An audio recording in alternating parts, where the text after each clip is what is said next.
Hello everyone, I am Sweety Singh Rajput. Welcome back to my YouTube channel. So इस कैसे हो? I hope आप बहुत अच्छे होंगे। बहुत अच्छे से आप सभी की पढ़ाई चल रही होगी। आई नो कल की वीडियो नहीं आई है, मुझे मालूम है।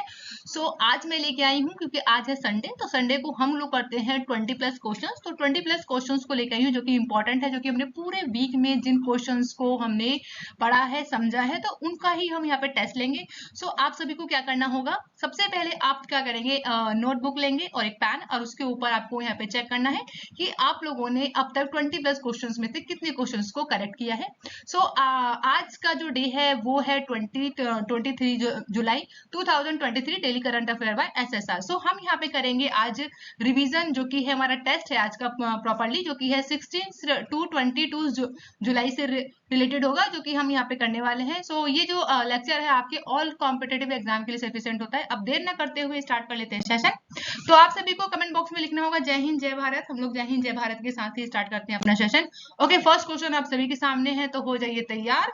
ओके, अब आपको चेक करना है कि आप लोग कितने क्वेश्चंस को करेक्ट करते हैं। तो फर्स्ट क्वेश्चन आप सभी के सामने है। ओके, तो फर्स्ट क्वेश्चन को हम रीड कर लेते हैं। तो हाल ही में किसने देश विदेशी धरती पर डेब्यू टेस्ट में शतक बनाने का पहला भारतीय बल्लेबाज बनकर इतिहास रच दिया है? तो जिनकी इमेज आप देख रहे हैं, इन्होंने ही ये कारनामा दिखाया है, जो कि है ऑप्शन सी, यानी कि यशस्वी जायसवाल। तो बात करते हैं अगर यशस्वी जायसवाल की, तो इन्होंने ही विदेशी धरती पर डेब्यू टेस्ट में इन्होंने शतक को जड़ दिया है, जिससे भारतीय बल्लेबाज हैं जो कि ये, और इन्होंने क्या किया है, ये कारनामा करके इन्होंने इतिहास को रच दिया है। ओके, अब आप सभी को क्या करना होगा, जब जब आपके सामने क्वेश्चंस आते हैं, तो आपको क्या सिंपल क्या करना है, वीडियो को पोस्ट करना है। पोस्ट करने के बाद आपको अपना जो भी 4 ऑप्शन है, उनमें से जो भी करेक्ट ऑप्शन होते हैं, तो उन्हीं क्वेश्चंस को आपको क्या करना होगा, जो भी करेक्ट ऑप्शन है उसको आपको नोटबुक में नोट करना है, ताकि आपको पता चल जाए कि कितने क्वेश्चन आप करेक्ट कर रहे हैं। ये बेस्ट तरीका होगा। ओके, अब आता है आपके सामने नेक्स्ट क्वेश्चन। हाल ही में किस राज्य के गोपालपुर बंदरगाह ने कार्गो हैंडलिंग में राष्ट्रीय रिकॉर्ड बना लिया है? तो करेक्ट ऑप्शन है ऑप्शन ए, यानी कि उड़ीसा में। ओके, नेक्स्ट की बात करेंगे। हाल ही में जारी हेलने पासपोर्ट इंडेक्स 2023 में भारत की जो है कौन सा स्थान आया है? तो भारत की जो रैंक आई है, आप सभी के सामने 4 ऑप्शन है। तो करेक्ट ऑप्शन क्या है, ऑप्शन ए, यानी कि 80 जो है हमारी रैंक आई है। यानी कि भारत की जो रैंक आई है हेलने पासपोर्ट इंडेक्स 2023 के मुताबिक, तो भारत की कितनी रैंक है, 80 रैंक है। तो याद रखिएगा। और फर्स्ट की बात करें तो सिंगापुर का है। ठीक है, तो याद रखिएगा आप लोग। नेक्स्ट क्वेश्चन है 4। हाल ही में चंद्रयान 3 को किसके द्वारा लॉन्च किया गया है? तो ये बहुत सिंपल है। ओके, क्योंकि ये तो अभी बात करेंगे कि अभी ही, जो कि 14 जुलाई को ही वो पूरे दिन, ये पूरे हफ्ते जो है चर्चे में रहा है चंद्रयान 3। तो आप सभी को पता होगा। ओके, तो करेक्ट ऑप्शन है ऑप्शन बी, यानी कि इसरो। तो इसरो ने ही अभी हाल ही में चंद्रयान 3 को लॉन्च कर दिया है। ओके, बात करते हैं नेक्स्ट क्वेश्चन, जो कि है 5th। हाल ही में किसने बैडमिंटन में सबसे तेज प्रदर्शन कर गिनीज वर्ल्ड रिकॉर्ड तोड़ दिया है?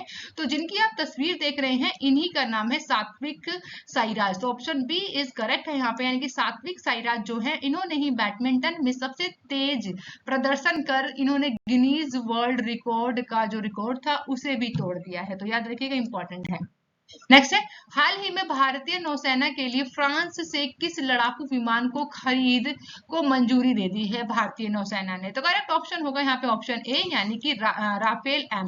तो राफेल एम जो है हम खरीदने वाले हैं, कितने, 36 राफेल एम खरीदने वाले हैं। इससे पहले जो हमने खरीदे थे राफेल, वो कितने थे, 26 थे, जो कि हमने यूज किया था भारतीय सेनाओं के लिए। जो कि अब जो होगा राफेल एम का यूज हम किसके लिए करेंगे, नौसेना के लिए। तो याद रखिएगा। और आप सभी को बताना होगा कमेंट बॉक्स में कि राफेल जो है हमने किस देश से खरीदे थे। तो जो 26 राफेल है वो हमने किस देश से खरीदे थे। तो ये इसका आपको ऑप्शन, आपको कमेंट बॉक्स में बताना होगा। ओके, नेक्स्ट है, हाल ही में किस देश ने अपने सर्वोच्च लीजन ऑफ ऑनर का ग्रैंड क्रॉस से पीएम मोदी को सम्मानित किया है? तो करेक्ट ऑप्शन है ऑप्शन ए, यानी कि फ्रांस। तो फ्रांस का जो सबसे सर्वोच्च सम्मान है, जिससे मोदी जी को नवाजा गया है, सम्मान दिया गया है, तो ये जो अवार्ड देख रहे हैं आप यहाँ पे पर्टिकुलर इमेज में, इसी का नाम है Legion of Honour the Grand Cross. Okay, तो ये दिया गया है, तो याद रखिएगा। नेक्स्ट है, हाल ही में आईआईटी दिल्ली ने किस शहर में अपना पहला ग्लोबल कैंपस खोलने की घोषणा कर दी है। तो अभी हाल ही में आईआईटी जो है दिल्ली की, वो जो ग्लोबल कैंपस इन्होंने खोला है वो खोलने की घोषणा की है। तो किस देश में किया है, तो ये है यहाँ पे करेक्ट, अबू धाबी शहर में किया है, तो याद रखिएगा। ओके, नेक्स्ट है, हाल ही में एलन मस्क ने आर्टिफिशियल इंटेलिजेंस कंपनी शुरू करने की घोषणा की है। इसका नाम क्या है। तो एलन मस्क की बात की जाए तो एलन मस्क, अब आप सभी को पता है कि टेस्ला और स्पेस एक्स के क्या है, मालिक हैं। तो ये है जो अभी इन्होंने ही अभी घोषणा कर दी है कि इनकी कंपनी है आर्टिफिशियल इंटेलिजेंस, जो कि कंपनी शुरू करने वाले हैं। तो इस कंपनी का क्या नाम रखने वाले हैं, तो याद रखिएगा XAI। तो ऑप्शन ए यहाँ पे करेक्ट है, यानी कि XAI जो है यहाँ पे इस करेक्ट ऑप्शन है। एलन मस्क की जो आर्टिफिशियल इंटेलिजेंस कंपनी है उसका नाम क्या है, XAI। ओके, नेक्स्ट है, हाल ही में पारंपरिक औषधियों पर आसियान देशों के सम्मेलन की मेजबानी कौन देश करेगा। तो करेक्ट ऑप्शन है यहाँ पे ऑप्शन सी, यानी कि भारत। भारत जो है अभी हाल ही में होने वाले पारंपरिक औषधियों पर आसियान देशों के सम्मेलन की मेजबानी करने वाला है। तो यहाँ होते हैं हमारे टोटल 10 क्वेश्चन कंप्लीट। सो अब मुझे कमेंट बॉक्स में जल्दी से बताइए कि आप लोगों ने 10 क्वेश्चन में से कितने क्वेश्चंस को करेक्ट किया है। ओके, तो बताइए जल्दी से। नेक्स्ट क्वेश्चन है आप सभी के सामने 11, हाल ही में कोई भाषा है जो कि 8वीं अनुसूची में शामिल करने के लिए प्रस्ताव किया गया था, इसकी मंजूरी दे दी गई है। तो किस राज्य सरकार द्वारा दिया गया है। तो करेक्ट ऑप्शन है ऑप्शन बी, डी, यानी कि उड़ीसा राज्य सरकार ने। तो उड़ीसा राज्य सरकार ने अभी कोई भाषा को 8वीं अनुसूची में शामिल करने का प्रस्ताव दिया था, जिसको मंजूरी दे दी गई है। तो करेक्ट ऑप्शन है। तो आप सभी को बताना है कि उड़ीसा राज्य के जो सीएम है, जो कि आप सभी के सामने इमेज दिखाई दे रही है, इनका नाम क्या है, और आपको बताना होगा कि गवर्नर कौन है। तो बताइए फटाक से आंसर। नेक्स्ट क्वेश्चन है 12, हाल ही में 4 रनवे ही पहला भारत का 4 रनवे वाला ही भारत का पहला हवाई अड्डा कौन सा बना है। तो याद रखिएगा 4 रनवे वाला जो है भारत का पहला हवाई अड्डा कौन बन गया है। तो ऑप्शन बी इज करेक्ट है, यानी IGI दिल्ली। तो IGI दिल्ली जो है वो 4 रनवे का पहला भारतीय हवाई अड्डा है। तो याद रखिएगा, इंपॉर्टेंट है। नेक्स्ट है, हाल ही में भारत के लिए दूसरे सबसे ज्यादा विकेट लेने वाले गेंदबाज कौन बने हैं। तो यहाँ पे करेक्ट ऑप्शन होगा ऑप्शन सी, यानी कि रविचंद्र अश्विन। तो रविचंद्र अश्विन जो है वो भारत के दूसरे सबसे ज्यादा विकेट लेने वाले गेंदबाज बन गए हैं। नेक्स्ट है, हाल ही में किसने अ फूल जर्नी नामक पुस्तक लिखी है। तो जो इनकी पुस्तक है, आप जिनकी इमेज देख रहे हैं, इनका नाम है सारिका भारद्वाज। तो इसलिए ऑप्शन बी इज करेक्ट होगा यहाँ पे, यानी कि सारिका भारद्वाज द्वारा लिखी गई है अ फूल्स जर्नी। तो याद रखिएगा। नेक्स्ट, हाल ही में किसने नोटबुक एलएम नाम से एक नया AI आधारित नोट्स ऐप जारी किया है। तो अभी हाल ही में गूगल ने, तो ऑप्शन सी इज करेक्ट है। तो गूगल ने अभी क्या किया है, हाल ही में अपना नोटबुक एलएम नाम का एक नया AI आधारित नोट्स ऐप को अभी सभी के सामने लॉन्च कर दिया है। तो याद रखिएगा। नेक्स्ट है, हाल ही में बात करेंगे कि हाल ही में IIT दिल्ली ने किस शहर में अपना ग्लोबल कैंपस खोलने की घोषणा की है। तो ये क्वेश्चन जो है गाइस रिपीट हो गया है, तो कोई बात नहीं।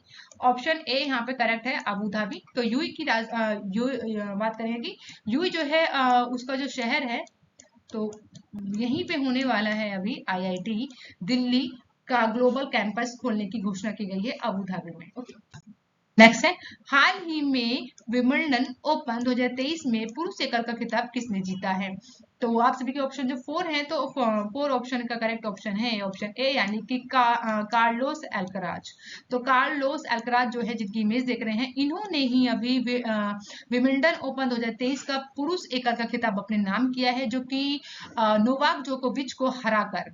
तो याद रखिएगा 2018 और 2019, ठीक है, और 2020 में तो कोरोना था, तो इस समय ये विंबलडन ओपन नहीं हो पाया था, और 2021 और 22 तो लगातार जो है नोवाक जोकोविच जो है 18, 19, 21, 22 से लगातार जीतते आ रहे थे विंबलडन ओपन को। लेकिन इस बार जो है 20 वर्षीय कार्लोस अल्काराज ने इन्हें हरा दिया है। तो इम्पोर्टेंट हो जाता है। ठीक है। नेक्स्ट है, हाल ही में बिम्स्टेक ने विदेश मंत्रियों की बैठक जो है कहाँ शुरू हुई है? तो यहाँ पे करेक्ट है ऑप्शन ए, यानी कि बैंकॉक में हुई है। नेक्स्ट क्वेश्चन है, हाल ही में जारी ग्लोबल फायर पावर की रिपोर्ट के अनुसार जो है दुनिया की सबसे शक्तिशाली सेनाओं में भारत की रैंक क्या रही है? तो भारत की जो रैंक रही है, यानी कि ग्लोबल फायर पावर जो है रिपोर्ट प्रस्तुत करती है, उस रिपोर्ट में आया है कि भारत की जो रैंक है शक्तिशाली सेनाओं में वो आती है 4th नंबर पर। ऑप्शन डी इज करेक्ट है, यानी कि हमारी जो सेना है, भारतीय सेना है, उनकी जो शक्तियों जो दुनिया में जो है सबसे ज्यादा शक्तिशाली है, जो कि 4th नंबर पर आती है। इससे पहले की बात करें तो फर्स्ट पे कौन है, तो अमेरिका की है। मैंने आप सभी को इस क्वेश्चन से रिलेटेड सभी बैकग्राउंड इंफॉर्मेशन को इससे पहले की क्लासों में बता रखा है, तो अगर आप लोगों ने वीडियो को नहीं देखा है तो आप प्लीज उन सभी वीडियो को जरूर देखिएगा। नेक्स्ट है, हाल ही में किस राज्य में बहुआयामी गरीबी सूचकांक जो है किसने जारी किया है? तो अभी हाल ही में राज्यों की जो है बहुआयामी गरीबी सूचकांक को जारी किया गया है, तो ये किया गया है नीति आयोग के द्वारा। ऑप्शन ए इज करेक्ट है, यानी कि नीति आयोग के द्वारा ही अभी जारी किया गया है बहुआयामी गरीबी सूचकांक को। ओके गाइस, तो यहाँ पे हमारा कंप्लीट होता है सेशन, जो कि है 20+ क्वेश्चंस का, जो कि हमने यहाँ पे किया है। सो आप मुझे कमेंट बॉक्स में जरूर बताइएगा कि आप लोगों ने 20+ क्वेश्चन में से कितने क्वेश्चंस को करेक्ट किए हैं। Okay, thank you for watching guys, मिलते हैं नेक्स्ट वीडियो में। आप अपना बहुत ज्यादा ध्यान रखिए और बहुत अच्छे से आप लोग पढ़ाई करिए। Okay, bye bye guys, take care.